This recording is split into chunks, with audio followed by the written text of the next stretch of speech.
Thank you for visiting ChristopherMedia.net. Christopher Media. Let's make some noise.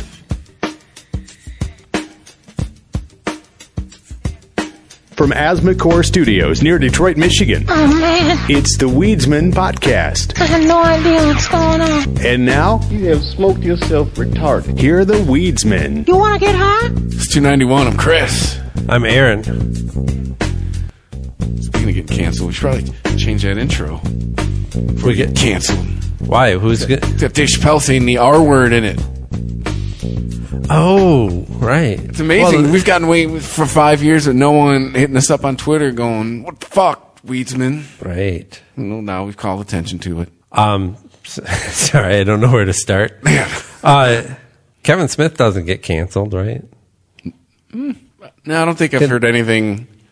Well, I guess, too, it depends what corners of Twitter you're in. I'm sure everyone at some point has been Well, he's always had his some detractors. type of canceled. And message boards were invented to criticize Kevin Smith films. Like, he didn't get any blowback when Matt Damon and or in general, he didn't get any blowback when Harvey Weinstein had all of his shit happen. Like, Yep. a lot of those, but I think maybe not. All of Kevin Smith's movies were financed by Harvey Weinstein's company, weren't they? Yeah, and continually, I mean, even though they had legs on video, but I don't know enough to like justify a studio continually I don't know if another studio would have put out multiple Kevin Smith films because none of them have really been super successful in the theaters, right? They're not known for their huge opening weekends. Yeah. I mean, Clerks was probably the closest. Clerks 2 was probably the closest thing they got to trying to have some type of Yeah. big box office. But he didn't get any Harvey on him Well, I think it was because when all that went down. there's a lot more people that were in front of him that got more Harvey on them. But that's where I was going before I realized Harvey Weinstein financed all his movies. Like when Matt Damon got canceled for a second. Like, did Kevin get any of that on him? Did he get? He didn't get canceled. He got put on warning. Like, Yeah, like you better that is watch your true. step, Yeah. white boy. Tread carefully. So maybe it's because he was fat. Ooh, did he have the heart attack at the right time to garner enough sympathy? Oh, there you go. Yeah, I didn't want to burden him. No, I don't know. I'm not talking about Kevin Smith like he deserves to maybe he said be canceled or anything. Well, no, he didn't. But this would be funny. He said he had the heart attack from all of the stress of knowing that Harvey Weinstein financed all his movies, and he couldn't take it. But it's not. I'm not trying to imply that Kevin Smith has done anything like illegal or wrong or anything. Only canceled in the aspect of he's got movies that are traditionally full of like dude humor, right? Jokes based on gender. Oh yeah, that's right. You can't fly your Y chromosome anymore. You got to keep it hidden. It's your secret shame. Although he does traditionally write, while he doesn't make his female characters the lead, even in movies where they are like the name of the movie. They're still not the lead character in the movie, but he at least writes powerful. Well, I shouldn't say powerful. I should say strong women, like Shannon Doherty in Mallrats. Well, She's the one who actually knows what she wants and is putting her foot down and not putting up with shit. There's a lot of strong female leads. The chick in that's writing the book in Mallrats, so that that's sleeping with guys for scientific stuff. She's portrayed as very self-empowered. She's the one who's confident in what she's doing, and the other guys are reacting like 8-year-olds to her. He made God a woman. Yes. In Dogma. Yeah. Right. So I think that's what balances it out. If you said the R word or made some crude jokes in the past that now wouldn't fly, you were still he was on the leading edge of that turn that we saw in the 90s, when commercials stopped being the woman who can't do anything and the man's like, honey, you just have to do this. And that's an aware turn though. Now it completely flipped. Now the guy, and now the dude's like, I can't open this jar. Yeah. How do I find bathroom every morning? Yeah. Why doesn't cereal cook in the toaster? It's like Homer when he was doing no vocabulary tapes and then stopped. Marge, give me that metal dealie you used to dig food. Yeah. The core of a lot of Kevin Smith humor is guys are kind of dumb, aren't they? Like they're single-minded. They want video game, comic book, boobs. This is stuff I try to explain to my wife. Like I try to explain to her, like, you think there's a lot of deep shit going on over here. No. Yeah. A lot of times when you ask me what am I thinking about, and I tell you, and I know it's cliche, it's like every stand-up comic routine ever. A lot of times when I tell you nothing, what you're thinking about, and I say nothing, the answer is nothing. Or she'll be like, what are you thinking about? Like, making a sandwich? She'll be like, really? Like, yep, that's it. Right. Honestly, I was thinking about how nice it was that I didn't have to think about anything at this very moment, but Yeah. I guess that's over. So what did you want to talk about? Like, I try to say, like there's this female fantasy that we are this complex being, and we are not. Sometimes we are. Most of the times, we are not. Well, like, when you're reading comic books, you're just probably like, comic books, comic books, comic books. You know what I'm saying? I'm getting lost in it. Yeah. Like, you're not, there's not a million things going on. You're like, I'm reading this comic book. If it's a good comic, then yeah, not. I'm able to tune everything else out. Or I'm watching TV, it's like, I'm watching TV. Yep. Like, there's every now and then, and that's our problem. Every now and then we show them glimpses of there might be depth. Like every now and then you catch us in a contemplative moment, and we throw them like a line that there's some hope that there might be more to this man that I've chosen to spend my life with. And then sometimes, no, what are you thinking about? I got to take a shit. Yeah. And Kevin Smith has made money making movies that kind of all hinge on the same type of premise and same type of dude. They're very much from a male perspective, and they are uncomplicated movies. I think they're very enjoyable. Most of them I enjoy very much. I don't mean uncomplicated as a knock. But he's got his thing. Like now as a director, he's actually directed a lot of TV. He's done a lot of the CW shows. It's not like because he directed an episode, somebody's going to say Snoochie Boochie in it. Yeah. You know, he doesn't put a fart joke or a ball joke in there. You know, Jay and Silent Bob were so popular. He's every teenage boy's id personified. We were all a 15-year-old. We were all 13 to 17 once. Yes. And he is that id that we all had, that some of us voiced, most of us didn't. And he was also the guy who has Peter Pan syndrome, only he successfully turned himself into Peter Pan. He's like, I don't have to wear pants. Nobody's going to tell me to wear pants.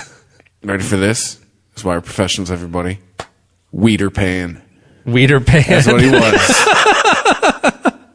Kevin Smith is Weeder Pan. Yes.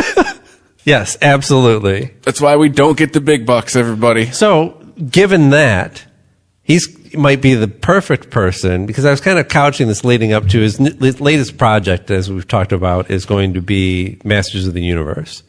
He's going to be rebooting it for Netflix with his buddy Mark Bernardin, which doesn't get mentioned enough in here, who is honestly a better writer than Kevin Smith is. It's going to be animated? It is going to be animated. Originally, I was thinking this is kind of a big chance for Netflix to take for somebody who's known for one specific type of thing. But who better than Weeder Pan Weeder Pan to bring us back a piece of our childhood in a way that we might see something that we didn't get originally. Next question, and I think it's on everybody's mind. Maybe not. Maybe this is more about me than you'd like to think. Will it be just as homoerotic, or is he going to tone it down? You know, there's a lot of loincloths in the original He-Man. He's talked about this on his podcast. He's like, don't worry, I'm not going to make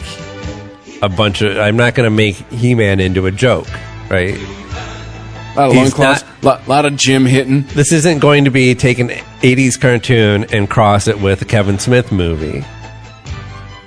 Or what we saw in the Ren and Stimpy reboot. Because you have to admit, everyone had a killer gym regimen, even Skeletor. Yeah.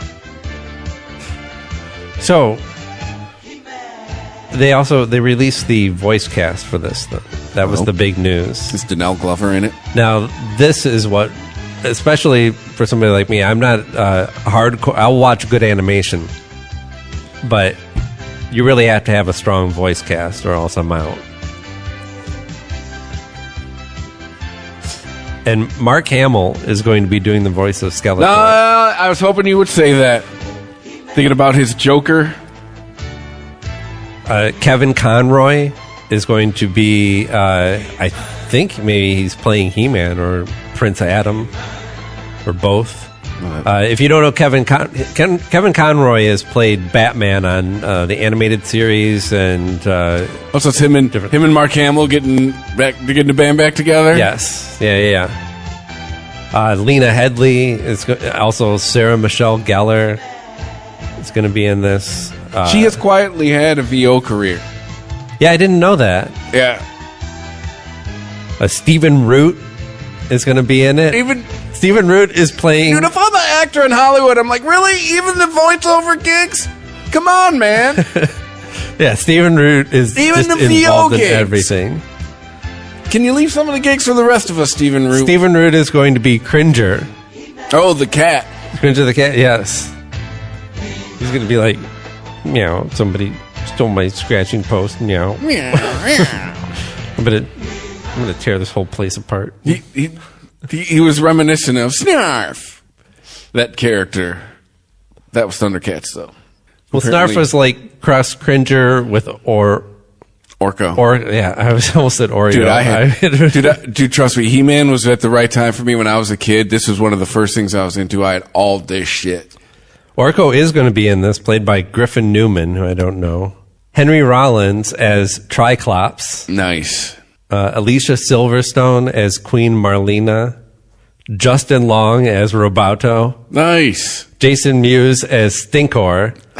So, yeah, there is going to be a little bit of Kevin Smith influence in there, certainly.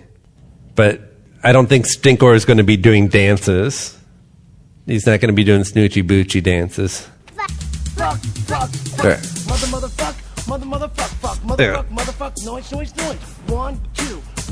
There's Stinkor and Beast Man hanging out by the in front of Castle Grayskull. Yeah. Who smokes the blunts? We smoke the blunts. Rolling blunts and smoking.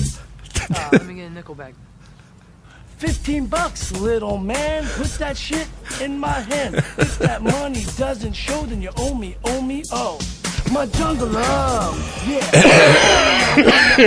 I think I wanna know ya, yeah. I'm sure they're filming this, Jungle love. and Kevin Smith is like, "That's just great," because you just this guy just goes right. Mm-hmm. Now we have to buy the rights. But now you have to buy the rights to Jungle Love because you sang it. It was so gay, fucking 80s style. Smith describes the reboot as it'll be crazy to immerse yourself in the world, in the sword and sorcery of our epic sci-fi soap opera. So is it going to be a series? Yes. Oh, so I thought it was going to be a movie. Yeah, they're doing an animated series. That's cool, though. That's some heavy voice talent to for an animated series. Not that it's that rare, though. I mean, there's animated series out there that get on big stations that have great voice casts that still are just horrible. Like Final Space has a great voice cast, and it's horrible. It's an absolutely unfunny show. $15, little man. Put that shit in my Apparently, there was just a recording of it. Doesn't show, then you owe me, oh. All you motherfuckers are gonna pay. You are the ones who are the ball lickers. Speaking of Clerks and dumb shit that they did in those movies, this local story definitely reminded me. This would be something that you would see in a Kevin Smith movie. Worker fired from Michigan Wendy's after video shows employee bathing in kitchen sink. Oh, this again. Have you seen? Again, this happens a lot. This one around in like at least 5-ish years ago, but I think it was someone at either a Pizza Hut or a burger. I think it was a Burger King. This has happened before. No, was this in Michigan? This was a local story? But it was Is this a Michigan phenomenon? No, but with my job, it's always used as an example of how shit on social media can go viral and damage the entire brand, like that kind of shit. Yeah. So this would be another one of these instances. I mean, the fact that it happened at a Wendy's is not very... Wendy's are a shit show. I don't know if you got good ones around you. I enjoy Wendy's every once in a while, but like most Wendy's times I because go there and it's like... It's like nobody has any idea what they're doing. I just enjoy Wendy's because they make the food when you order it. Right. Allegedly. Dude, it's straight up naked. Well, first of all, I wouldn't be in that sink for starters. And it looks like they... Oh, yeah. Is this some new challenge? No, this is some idiots with Snapchat. Because if you see, it's got all the Snapchat accoutrement on the edge here. That's from Snapchat? Oh, yeah. Shows a worker in a sink full of water and soap. Another person walks by, talks to the employees in the sink. Someone else records the incident. It says that they put it up on TikTok. Yeah. I mean, I don't know. Like, it's not like he was rubbing his butt on where they prepared the food. Dude, right? that's a food prep sink. Just everything I know about food safety. But it's where they wash the dishes, right? I am so grossed out right now. But yeah, but you can also... Well, actually, somewhere like Wendy's, they probably have a separate sink they prep produce at. Right. Okay. So that would be it. Well, who knows? That could be the lettuce sink and not the dirty dishes sink.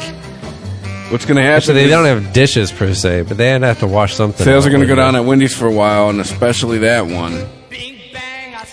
Well, yeah, that if they're doing that, like, what else are they doing? Yes, exactly.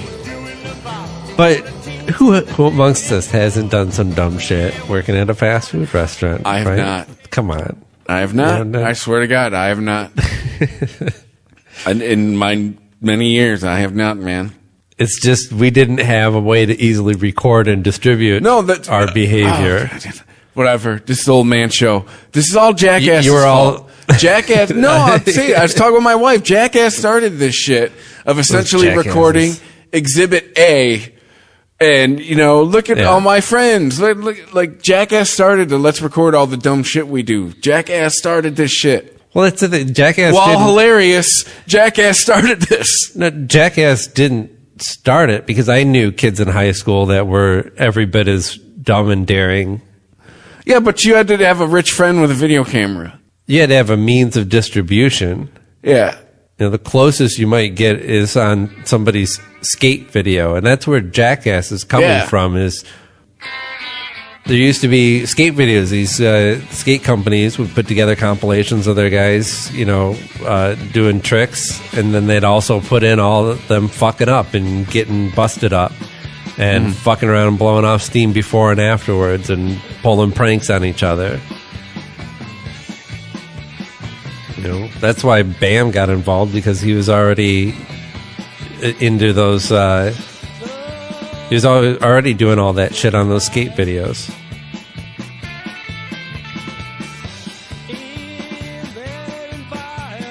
You know what I recently found out? This is that band that had Mike Watt in it, and who else was it?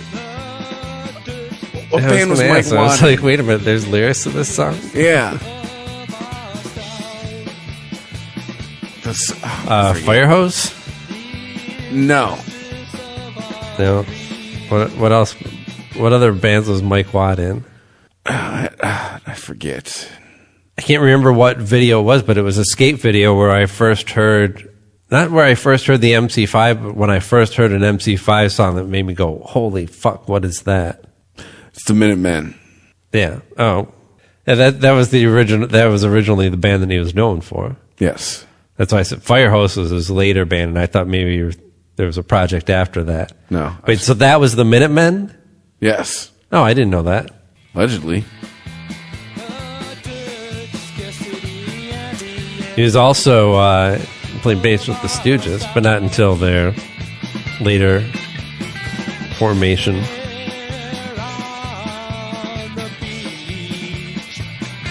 Man, dude, this could possibly be the most Gen X conversation we've ever had. Is it? We're talking about Mike Watt. Yeah. Mike Watt's one of those Think guys a 20 that's years like, old. Think a 20 year old knows who the fuck Mike Watt is? Hell no. this dude played with like a lot of, and gets a lot of cred. Not a very deep Wikipedia page. Well, I guess.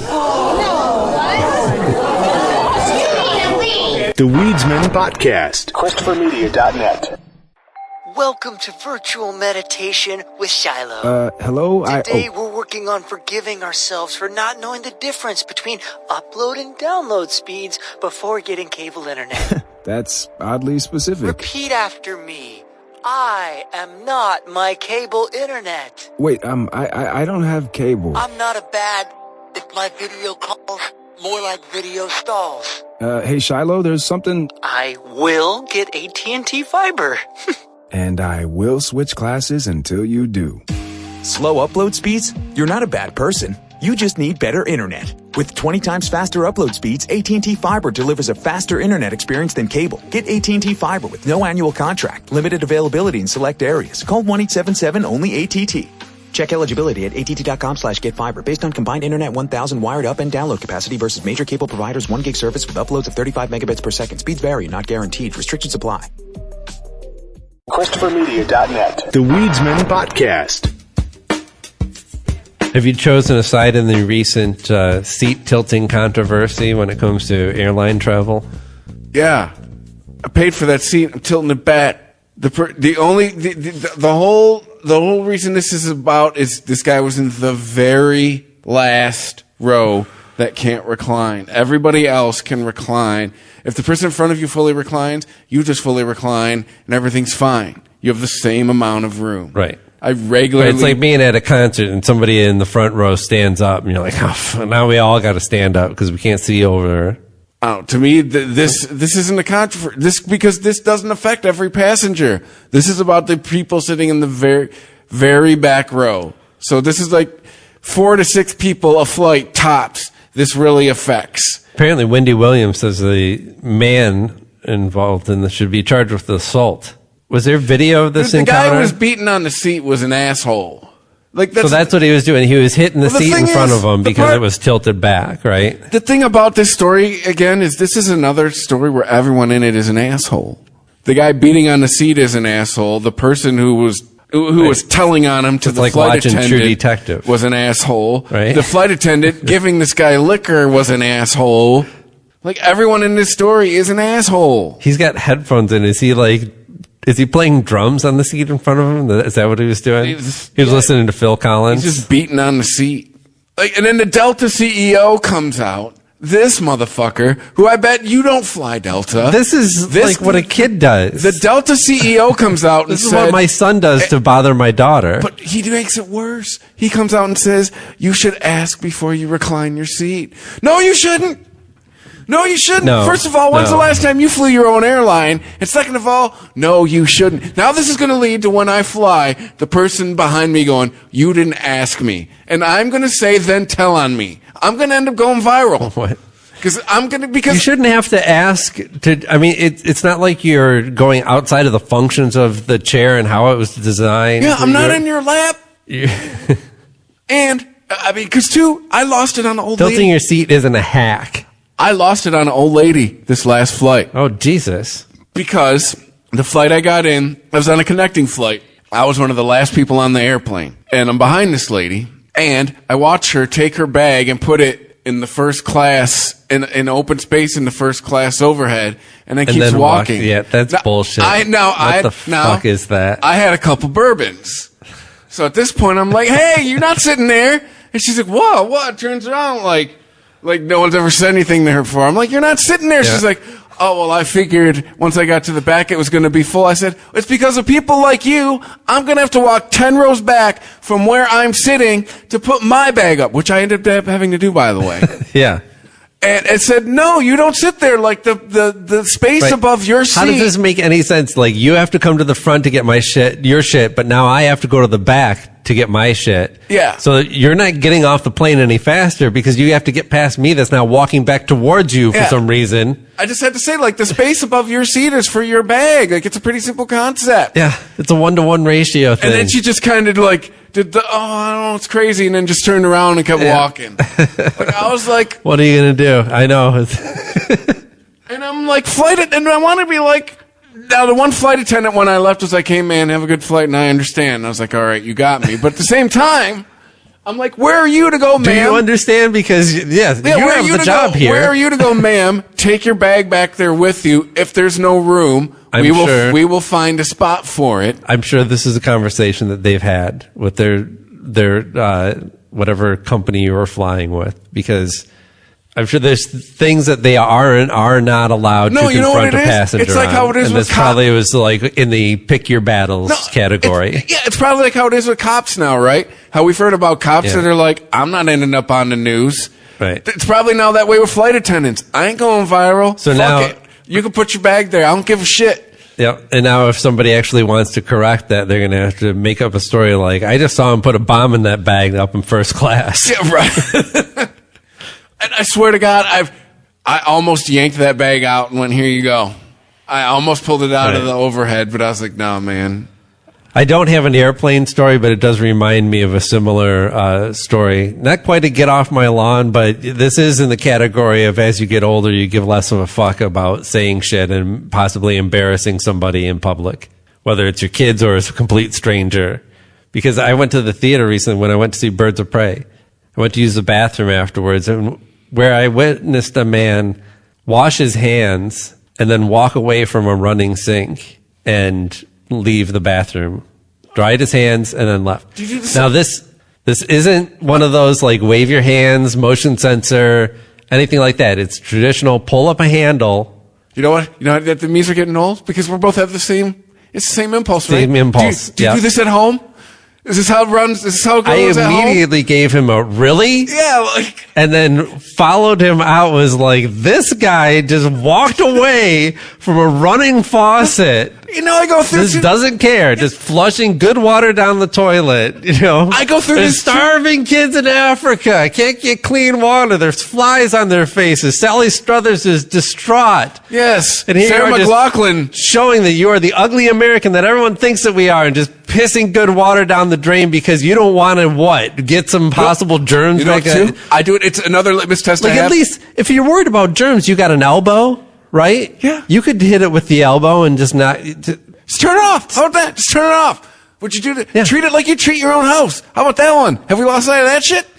No, another litmus test I do of people, of whether or not they suck as a person, and it's so simple, is if they take after you go through security, if they take their bin and put it where they're fucking supposed to.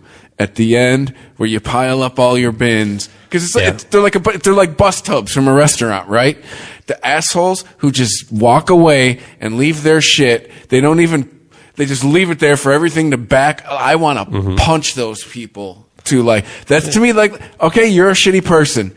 Because apparently it is too much for you to take your bin, and it's such, because a lot of times they're at the end. It's simply just taking it, not even having to move their body, just moving their arms, take it, move it to the right, like 12 inches, drop it, and then move on. Yep. Like, to me, like, if that is too much for you, you suck as a person. Like, if that's a bridge too far for you, you must be a treat to live with. I'm not on full on the Buttigieg everyone should serve train, but I do think that like there should Israel be train, like everyone serves 2 years no matter what. Right. I'm not quite there yet, but everyone should work in service industry at some point. Me personally, I've trained my kids. When we go out to a fast food place, you don't dump your soda or that you're done with directly into the trash.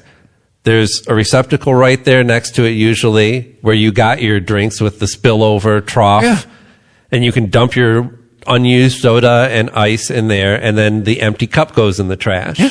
Clean up after yourself. Right. You wouldn't do it at home. I wouldn't take a full drink and go, I'm done with this, and dump it into my trash that I'm now going to have to drag out to the right. Doesn't make any sense. I would dump it in the sink. I would do that at home. Well, I mean, I wouldn't even think of it. McDonald's and Starbucks are going to just be everything soon anyways. Once the government buys them, we can issue you a job at 15 to work at both McDonald's and Starbucks. So that way you have to, work in the service industry for a second. Yeah. I firmly believe one of the main boxes you have to check when raising another person is don't be an asshole. Like, are you trying to make sure you don't raise two assholes? Like, when they become adults, you're not releasing two assholes into the world? Well, yeah, it's the idea that it's bad to raise a child that knows shame. You should know shame, because if you know shame, that means that you know that you've made mistakes in your life, and you have people that care enough around you to correct you and not just write you off, right? That's one joke I always have with the wife, because she thinks shame is bad. Like, why all the shame? I'm like, because it works. It's one thing the Catholics got right. Shame works to correct behavior. Yeah, exactly. Like, if you feel bad about something, you will truly, if you're ashamed about something and you truly feel bad about it, you will correct that behavior. This is where you have to give religion credit. They found a deficit in humanity that they filled. Yeah. They made a lot of profit off of it, but they realized like there was an actual answer to, well, nobody can see it, right? Why wouldn't I fuck the donkey or my neighbor's wife or steal their shit? Like, they didn't see it. Nobody can prove it. And they said, hey, somebody's always watching. That's one of the best parts about Adam Carolla, right? And guess what? Pragmatist atheist embracing shame, using it for good. The guy that's always watching, he also controls the lightning. Yeah. So watch out. Yeah. Catholics are just they are pros at shaming. If there's a shaming hall of fame, I mean, it's founded by a Catholic. Like, Catholics are Jews. Like, what would be? Oh, yeah, that's true. I guess correction. It's founded by a Jew. There's a Catholic wing in the Shame Hall of Fame. But yeah, definitely founded by a Jew. All of that, what do you say? Jewish person. Right, but the Abrahamic religions, is that what it's called? Yeah. Like Islam and Christianity and all the ones that are fighting now. We used to have one name that kind of enveloped where that. Well, I was trying to get woke. We used to understand that they all had a similar origin. Yeah, it all just used to be mixed up back in the day. Much like the fabled Nintendo PlayStation. The Nintendo Station? And come on, that's a good segue. Although the only thing that ruins a good segue is pointing out your segue. It's kind of like a joke. You can't explain it. It's true. If you have to explain it, it's a bad joke. If you have to put a flag on it, it's a bad segue. Yeah. But pushing forward, there was such a thing as a Nintendo PlayStation. Who killed it? Do you know of this thing? No. Back when Nintendo was taking the world by storm with their home consoles that were affordable and family-oriented, and back in our day, everybody had one. Yes. Like, I don't remember how much an original Nintendo NES system was, but I know that it was affordable enough that, our family, not directly, but I had members of our extended family who had Nintendo Entertainment Systems. They weren't rich. It wasn't necessarily an extravagance to have a home video game system. It's got a CD-ROM on it. You can still put the cartridges in. Yeah, so it's got the Nintendo controller. Sony actually was going to commission Nintendo to build them a video game system. Looks like spots up top for like a memory card or something. It had. Oh, that's true. Yeah. That's right. PlayStation they used to have the memory cards. The original one did, and it looks like it still has that. But I think that might be the controller port on the front. This literally looks. No, I'm talking about the thing up top. Oh yeah, like this right here. This literally looks like people. This looks like exactly what it sounds like. A Nintendo and a PlayStation merged. Yeah, it has I guess there was a cartridge version and the idea of an expansion for CD-ROM. Well, no, you can see there's a CD-ROM drive right there. Yeah, cartridge up top. There was only 200 of these made, all as prototypes. Were they functional? Or are they just like I'm not sure how many of these are functional, and I'm wondering about because there's one that's gone up for auction actually, and I think there only ended up being 4 units that didn't get destroyed or lost. Lost. And the one that's up for auction, I think it got over $500,000. It was originally reported on when I looked at it over the weekend as $350,000. For kind of a one-off. I don't even know if you can play it. It'd be fucking sweet if you could. The auction description saying by far, this is arguably one of the most notorious, mysterious, and controversial artifacts of the video game industry. This prototype has been around the world and back again, admired and appreciated by video game enthusiasts from all over. Remain a pivotal piece of video game history. I guess this is kind of like the flag that was, the stamp with the airplane that was printed upside down, or, some sort of weird printing error in a coin that makes it unique. I would put it more in those categories. So it's just like a nerd merit badge. If you have it, you're just a rich nerd with a bunch of disposable income. Right. Well, yeah, one of the guy that's bidding on it and trying to, I guess, has the money to throw this kind of, throw that much money at something that probably isn't going to get played. He has, like, one of, or maybe the largest video game collection. Well, we could all have all. If you get the right emulator, you could have all of the video games ever. No, but he has like all the systems and the cartridges. Oh, and the actual all hardware. Yes. Ah. So he's a completist. Falling out between Nintendo and Sony is reportedly part of what drove Sony to get into the gaming market to begin with. Both companies have enjoyed great success with Sony, and we know that. Sony is the Donald Trump of video game companies. So, well, Sony could have been... Nintendo made fun of Sony at the press dinner, and Sony went, oh yeah? Right. I'll start a video game company. Nintendo they were the leader in the market at the time. I mean, they had completely trumped Atari, had dominated it, and all these different companies now that used to have their own systems and even came from the arcade era, like Atari and Konami and all that, Activision, they were now making products for Nintendo systems. Oh, yeah.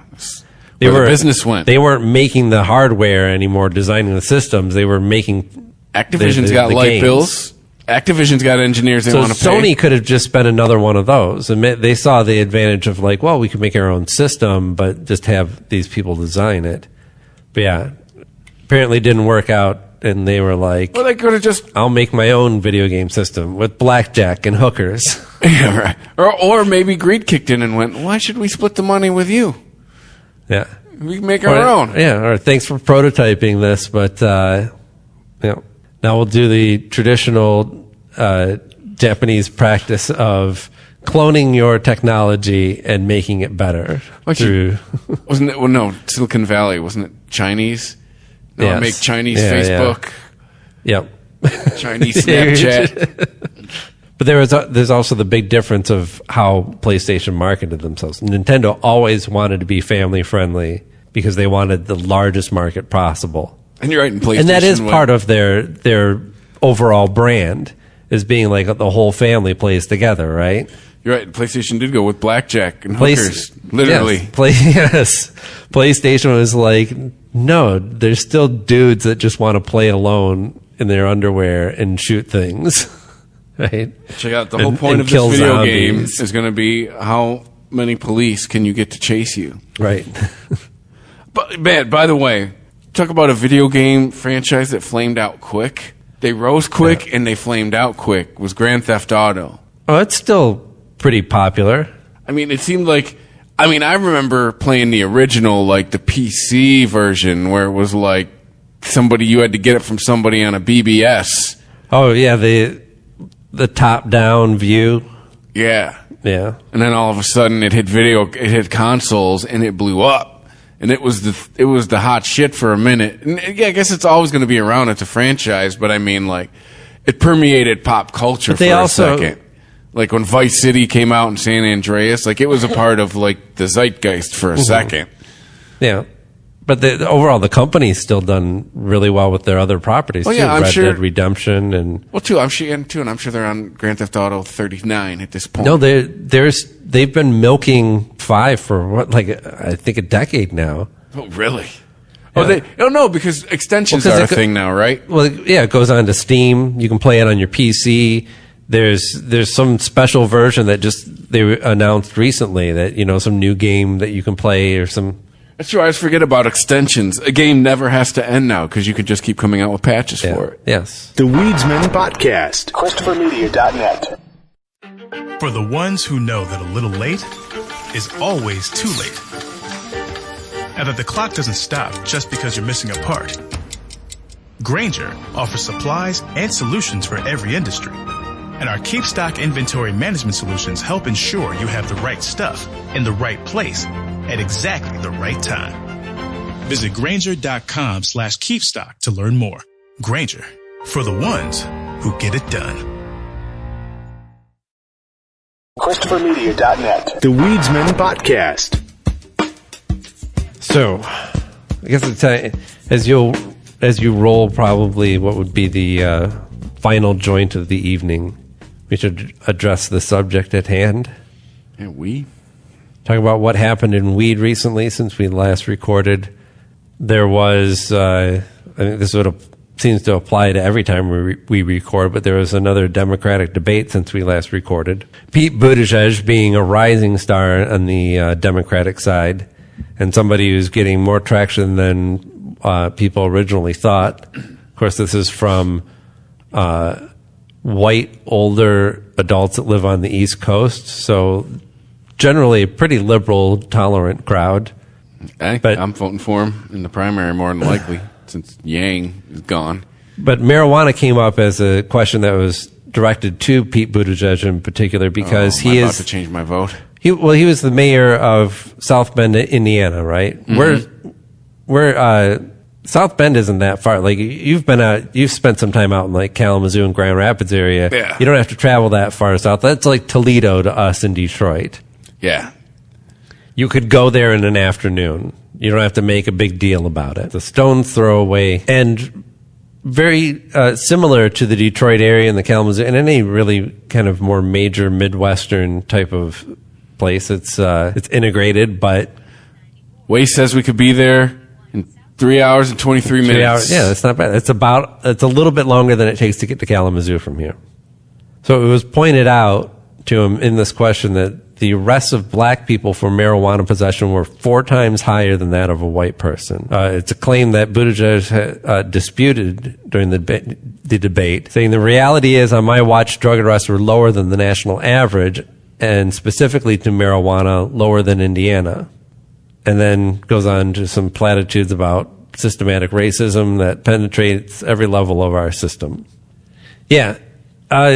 This has been very emblematic of the type of gotcha questions that the Democrats are getting this time around.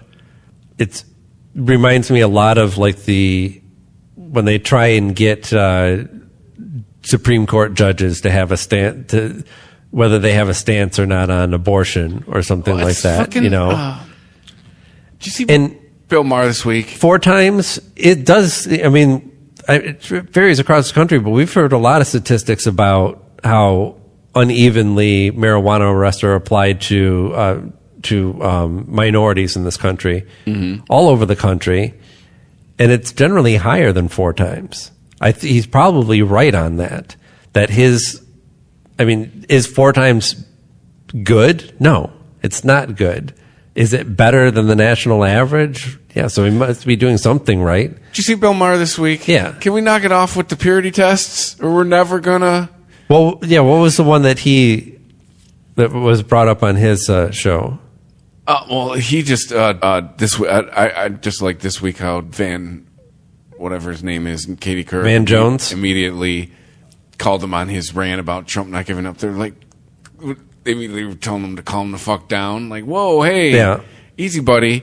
No, but it was just came up in the conversations they were having about just knock it off with I forget the example they used. Like, just if we're going to continuously do these purity tests, then no one's ever going to be perfect. You shine a light on anybody, you're going to find something at all times. Right. Well, I think Bloomberg got brought up a lot, and you know, he's like, if you really, I think that's what they were talking about. That's really where you'd have to direct that question to when it comes to, because I mean, marijuana arrests came out of a lot of stop and frisk action in New York.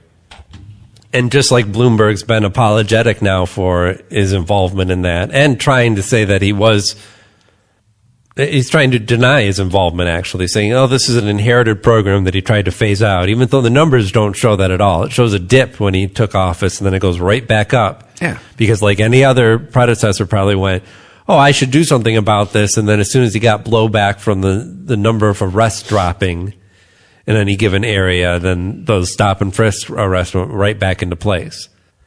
And any Democratic candidate is probably going to have to take some sort of liberal stance on marijuana at this point. It doesn't have to be a day one presidential decree like Bernie says he's going to do. But that's one of the hurdles that Bloomberg's going to have to overcome is his stance on cannabis. He's one of the reasons. Really, like, we're not unringing this bell. Well, if Bloomberg was more passionate about actually doing something about cannabis, they'd actually have just a working medicinal program in New York, much less an actual recreational program like they should have. He's not mayor anymore. No, but he's part of the reason. Yeah. Why they, I understand that, but he is part of the reason why. Right now it's de Blasio. De Blasio, right. De Blasio is no better on marijuana. No. And for the same reasons. Because as soon as you legalize that, then your arrests go down. How do we raise funds? And then you have to show those numbers and go like, oh, wait a minute. So is crime down? No, crime's the same, but arrests are down? Oh, you guys are fucking up. To go down this path. I'm willing to bet law enforcement is keeping down the autonomous car. Now we're out of the realm of the teleporter, and I'm saying I bet you law enforcement's not happy about the autonomous. How do you pull over people for speeding? How do you pull over people for drunk driving with autonomous cars? Well, ultimately you won't be able to. Autonomous cars will always be obeying the speed limit. And it'll be fast. It'll be fast enough where we won't even care. Like, your autonomous car will go easily 120 miles an hour. I had a thought today through it. That's going to, once all the cars are autonomous, traffic, bye-bye. Oh, absolutely. Because mostly, at least in Detroit, what I've realized, most of the traffic is a bunch of people in the Detroit area in the morning and at night. The traffic on the freeways is simply a bunch of people who don't know how to fucking merge. It's a bunch of people overacting just a little bit that compiles. Yeah, they don't know how to merge. One person taps on their brakes, stops a little short. The person behind them and behind them and behind them. Because I saw traffic in New York City, and that's just from sheer volume. Yes. Like there's 10 million people crammed into this little tiny space. That's actual logical traffic because there's just a ton of people that want to get through one route. Whereas around here, it is a bunch of people who don't know how to merge. Yes. Straight the fuck up. Like if everyone just knew how to merge and knew to there would be no traffic. Yes. That's why widening freeways never works. You widen the freeways, more people use them, they drive stupid, get the same traffic. Traffic track, weather traffic. Traffic news, traffic. That's someone else's bit. Well, cannabis has become so popular. So popular, in fact, that some people thought that they would just name their kids after these cannabis. Fools.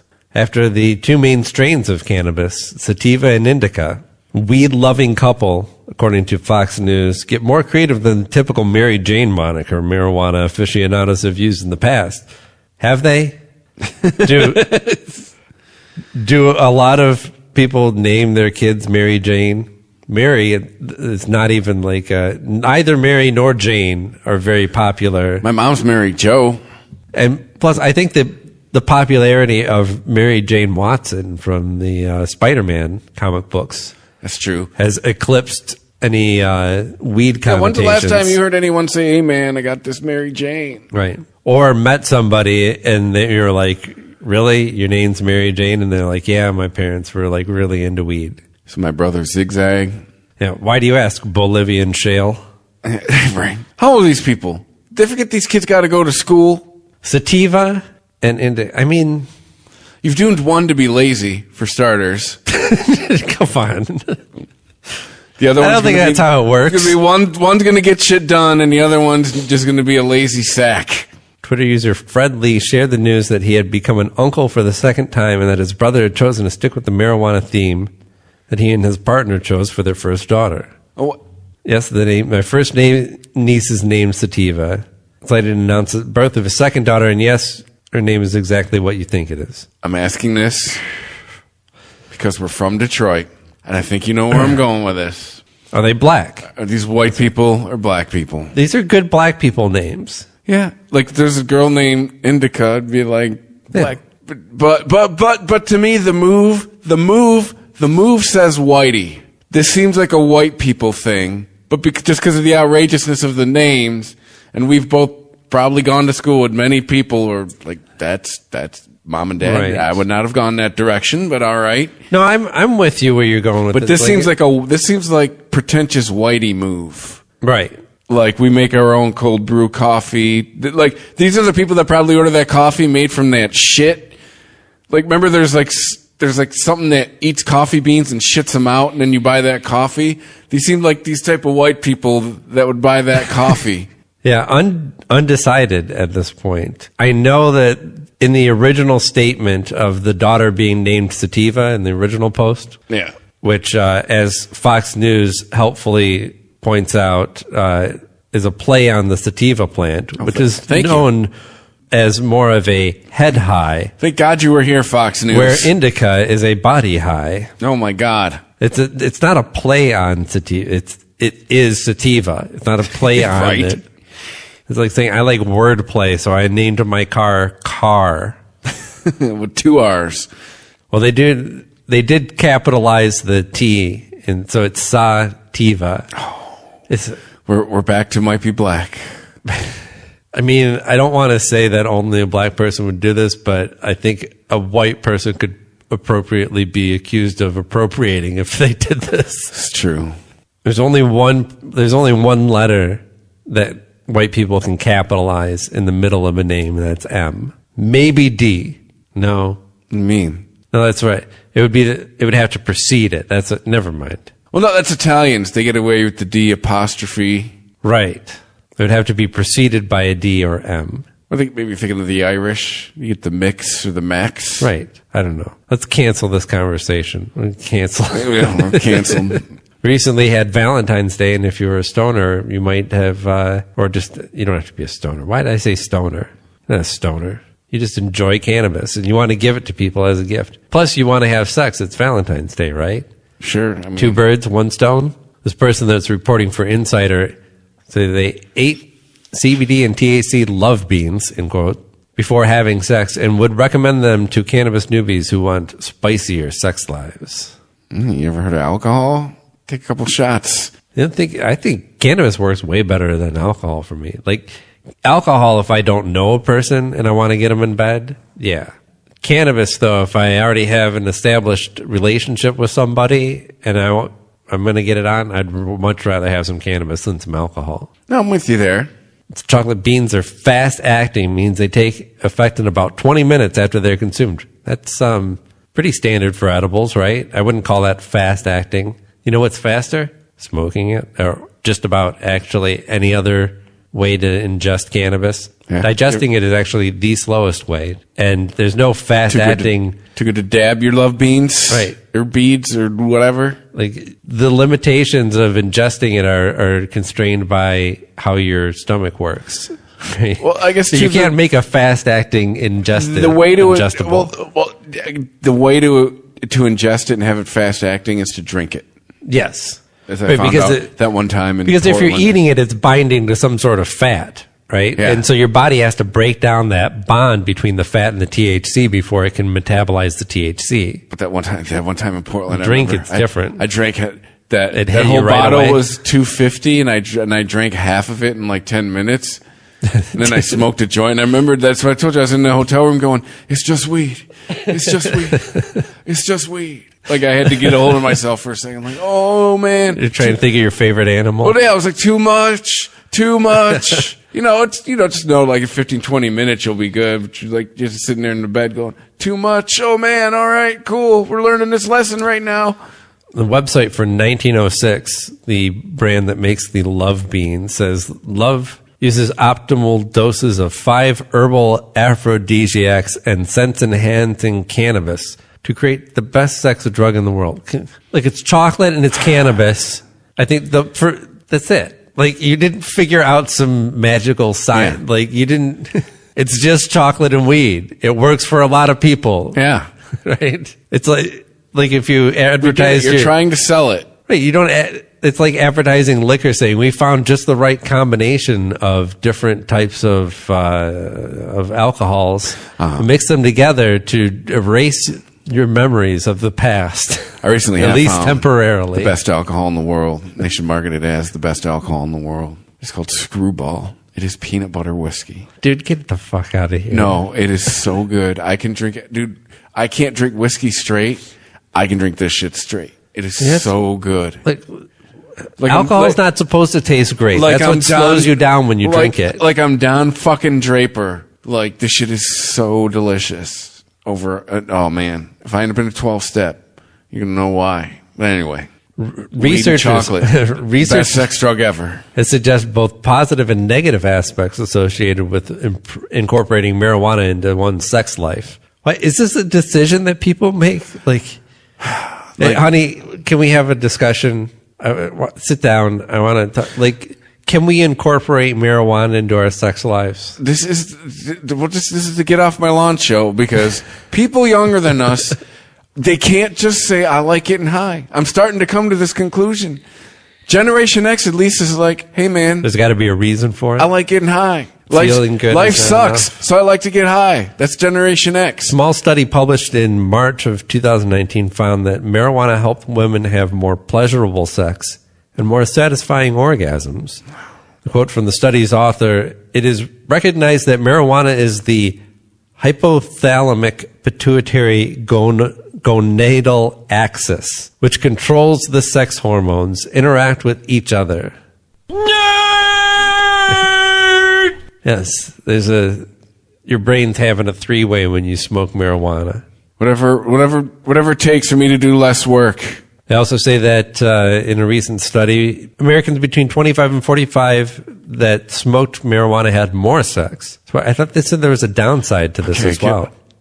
Can we just deconstruct that? Let's start with, it's Americans 25 to 35. They generally have more sex. They also say at the same time, research has suggested regular marijuana use could lead to erectile dysfunction in men. Now, here's a problem with that, because if you're reporting from a segment of the population that you already know is having more sex, you've narrowed it down to people who, A, are smoking marijuana on the regular basis, and B, also having more sex, right? Yeah. Now you're looking at that group, and if you're finding a higher percentage case of erectile dysfunction, that doesn't really tell you anything, because this group is already having more sex on average. You have more sex. Dude's going to have an issue once in a while. Doesn't always mean it's ED, right? Sometimes shit just comes out. Sometimes it's alcohol related. Sometimes you're too up in your head. It does happen where it just doesn't all the way happen. And it's actually, in my experience, in cases where I'm having more sex, where you have more opportunities to not completely perform when it comes to maintaining an erection, especially if you're having sex multiple times. Yeah. You know, by the third time, she's like trying to get it working. You're like, you know what, this is... We get it. You're a sex machine, Aaron. Right. You need some recharge time. So experiencing erectile dysfunction amongst people who are having more sex in fashions like this, and not just the, 3-hump chump and then sandwich and a nap. It's like a batting average, right?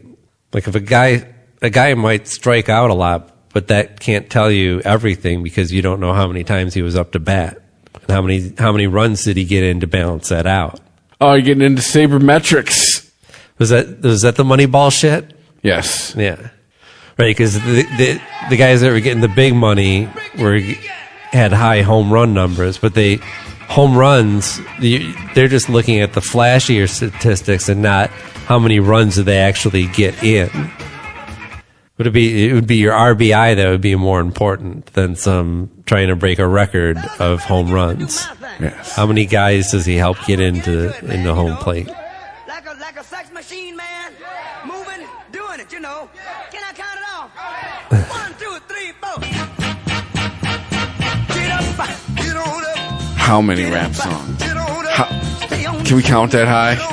Like a sex machine. How many that sampled this? Yeah. So much. I mean, just to get up itself. Yeah. Besides any kind of sampled music is going to use a James Brown at some point. Or even the hits at the beginning. Shake your arm, then use your palm. Stay on the scene. I like a sex machine. You got to have the feeling. So, what to do when your neighbor is smoking weed and you don't want them to. How do you get them to stop? I saw this story. I didn't read it. Close your windows? This was from whoever, the great-granddaughter of Emily Post, who took over the advice column. How should you tell your neighbor to stop smoking weed even though it's legal in some states? All right. Well, if this starts with anything other than you shouldn't, I don't know if we're going to agree. Even if weed is legal in your state, you shouldn't tell your neighbors to stop doing something in their own home that if they can legally smoke in public. And before you point out somebody else's behavior, take a look at yourself because you don't know which of your behaviors bothers them. Yeah, maybe they're like, hey, how about, you ever heard of a robe? That's a fair point. Although, if she's saying that this is legally allowed, there's not very many places where you're legally allowed to smoke weed in public. Yeah. I mean, what, even in Vegas, you can't walk down the strip with a joint, can you? Not yet. Right.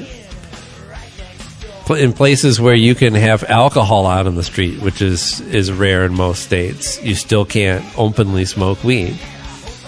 So it's not that clear cut as like, they could do this walking down the street without being harassed by the cops. They couldn't. It is something that you can find in your own home, but does, especially if, summertime or a hot climate, you got the windows open, smoke travels. Though we also know about marijuana smoke is it's fleeting. It's not lingering around. It's not like a current tune, like creeping into your house and lingering at the tops. What am I trying to say here? Lingering amongst the ceiling, like the smog.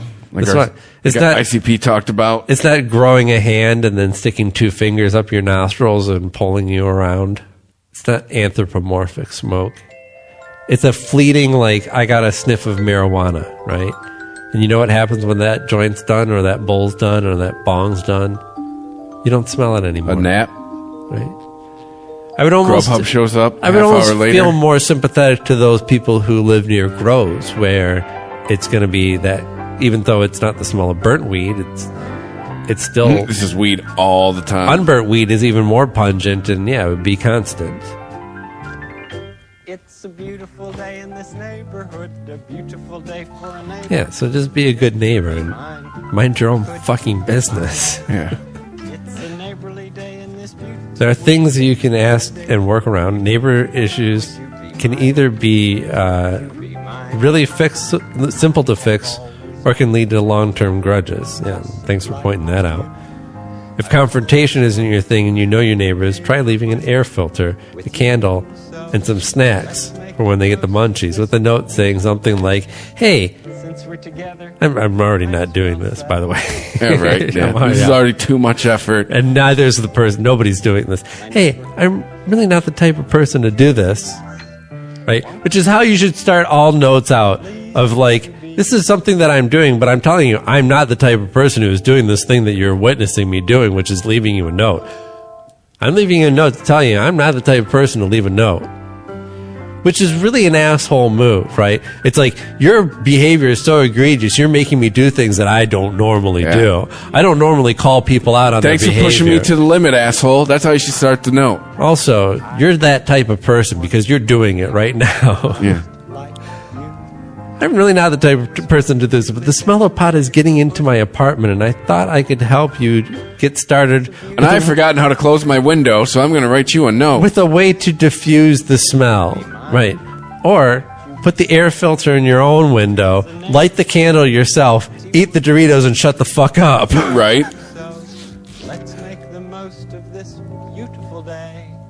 Since we're together. Try to make that interaction as good for both parties as possible. Neighbor. Although they got a dissenting opinion, apparently. At the end, if your neighbor is smoking weed, you can get high out the fumes. This is a concern, especially if you have a child. Even if weed is legal recreationally, you can still get kicked out of your apartment if you're renting. There are all sorts of reasons to be cautious and reread your lease. Yes. Right, yeah, but if you're not smoking it in your apartment, it's just wafting in from somewhere else, it's not going to linger to the point that your landlord's going to come in and be like, what's going on here? And no, yes, you can get a contact high, but you have to be in either a small, very enclosed, very poorly ventilated room where there's a lot of heavy smoking going on, or a car or something like that. An average home, you can light up a few blunts, and if somebody's not smoking it, they're not going to get high. If you're not blowing it in their face, they're not going to get a contact high. No, it's interesting we bring you the don't story up. walk into a room and get a buzz unless you're like seriously Cheech and Chonged, fucking clam baked out. I'm not sure I've ever told the story on the podcast, or if I have, it was way back at the beginning. Involved Big Rob. One day, Big Rob comes over. This is back when I lived with my ex-girlfriend. This is actually 10 years ago. And this was back before anybody we knew had a card. Rob's like, I got some medical shit. Come over and smoke this with you. I'm like, all right, you come over and smoke this with me. So we go into the time. I have a condo. It's like a 900 square foot apartment, a couple floors. It's got a basement. And we go into the basement to smoke it. Well, apparently the basement is a shared basement. Not completely sealed. Your mistake. Yeah, the basement is going to go up to all you'd be better off like in your own, like in the upstairs part. Yeah. So because it's going to ventilate out of the house and not up to the other floors. So go upstairs, do her thing, whatever. Rob leaves. I sit down, put TV on, and then all of a sudden, someone's knocking like the police, and it is the fucking police. The police showed up. Yeah, open the door. They're like, "Hey, we got some complaints that you're smoking marijuana here." Like, Big Rob smoked a blunt so dank that the police showed up even after he left. Yeah, like literally, like he was gone for like 10, 15 minutes. Cops show up.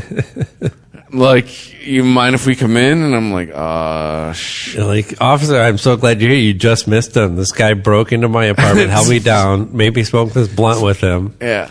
And then took off. But at the time, I know I didn't have any weed, so I'm like, yeah, come on in. Like, I don't have shit. Like, I'm high. Because this is Sterling Heights, so who gives a shit? They're Sterling Heights cops. Nothing's going to happen. Or no, actually, the way they got in is like, do you mind if we come in and make sure you don't have like 1,000 plants? And I said, yeah, absolutely. 'Cause I didn't have 1,000 plants. Right. They're like, where'd you smoke it? Like in the basement. And like, but also a couple times I realized I had a bowl chilling on the table, but I'd like immediately, I grabbed that, throw it in my pocket real quick. Like, let's not get a paraphernalia ticket while we're at it. Right. So they come in, they look in the basement. They're like, yeah, this is where you smoked it. And they even took the flashlight. They're like, see right there? Yeah, like, you don't have a sealed basement. This went into your neighbor's apartment, and they called us. Yeah. They're like, if you'd have smoked it up in your, like, but they're like, that's what they said, yeah. Yeah, if you smoked up in your living room, we wouldn't even be here. Like, by the way, why didn't you smoke in your living room? Like, I don't want my living room smelling like pot. They're like, well, that's highly ironic, don't you think? Yes. Yes. Because you made your neighbor's living room smell like pot.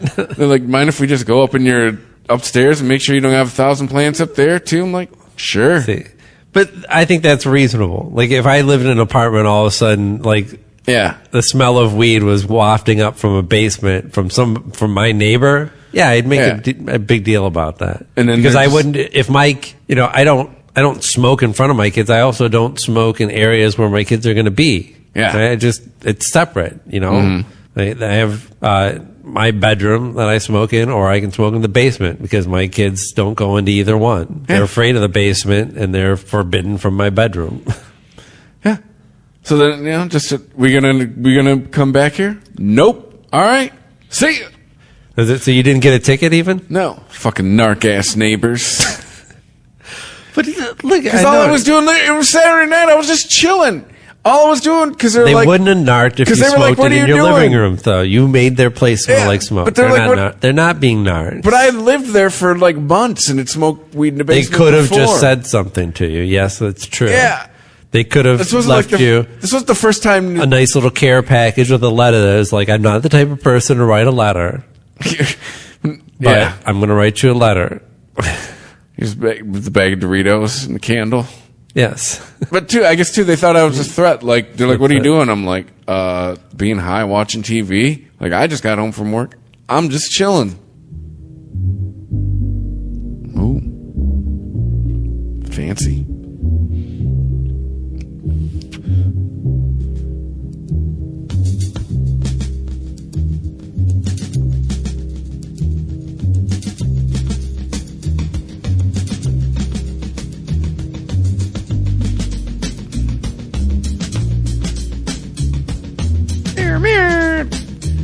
DJ horn.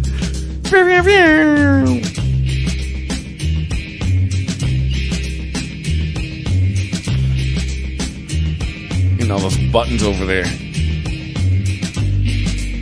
All right. I know this makes for a great pod. Yeah, We're doing a live mix so everyone can hear. Live remix of the outro music.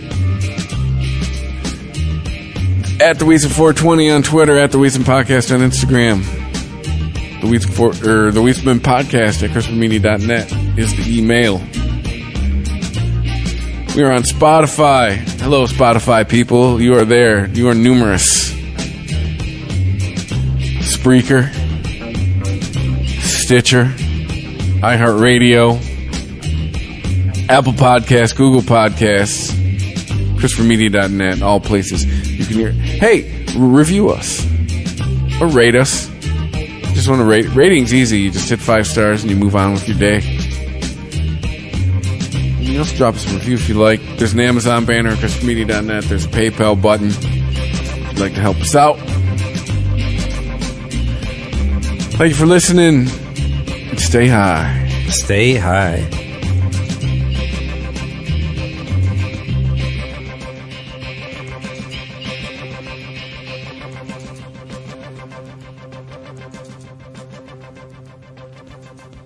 The Weedsman Podcast. ChristopherMedia.net. ChristopherMedia.net. If you like this show, please tell a friend. Please make sure to rate and comment on all your favorite Christopher Media shows. Please follow us on Twitter and like and share us on Facebook. You can subscribe to all ChristopherMedia.net shows for free on ChristopherMedia.net. Thank you for listening, and thank you for visiting ChristopherMedia.net. Thank you for visiting ChristopherMedia.net.